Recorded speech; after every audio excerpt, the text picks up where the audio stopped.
एक पति अपनी पत्नी से बहुत प्यार करता था। दोनों की लव मैरिज हुई होती है। दोनों के परिवार वाले इस शादी के खिलाफ होते हैं। दोनों ने उनकी इजाजत के बिना शादी की हुई होती है। वक्त गुजरता जाता है और वक्त के साथ दोनों के झगड़े भी शुरू हो जाते हैं। पति अपने काम की वजह से अपनी पत्नी को वक्त नहीं दे पाता। पति संदीप जब भी काम से देर से लौटता, नेहा की शिकायत शुरू हो जाती। उसकी कोई ना कोई फरमाइश होती थी जो अधूरी रह जाती थी। नेहा को शक करने की बुरी आदत थी, जिसकी वजह से उन दोनों के झगड़े कम नहीं हो रहे थे।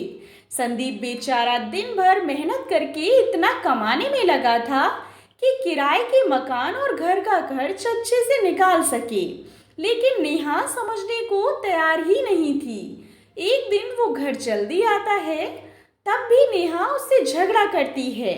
उसको जाने क्या क्या सुना देती है।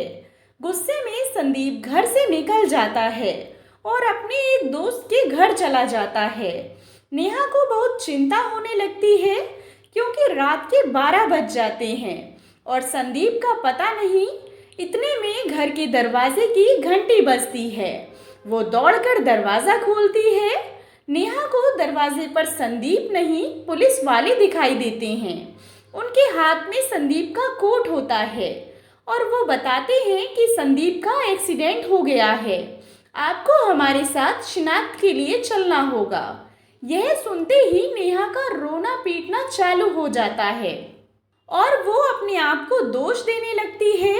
अपनी गलतियां उसको नजर आने लगती हैं। मन ही मन वो अपनी हर भूल की माफ़ी मांगती है।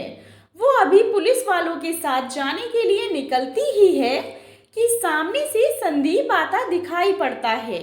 वो भागकर उसके गले लग जाती है और उससे माफ़ी मांगती है। उसका रोना बंद ही नहीं हो रहा होता। जब पुलिस वाले संदीप से कोट के बारे में पूछते हैं, तो वो बताता है कि एक चोर उसका कोट लेकर भाग गया था। शायद उसका एक्सीडेंट हो गया होगा। इस हादसे के बाद नेहा कभी संदीप से झगड़ा नहीं करती, शक भी नहीं करती और संदीप के साथ प्यार से रहने लगती है। दोस्तों, शक वो बीमारी है जिसका कोई इलाज नहीं। हो सके तो दूर रहें इस बीमारी से।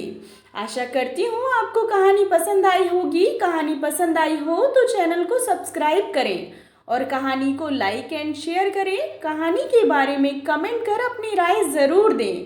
कहानी सुनने के लिए आप लोगों का बहुत बहुत धन्यवाद।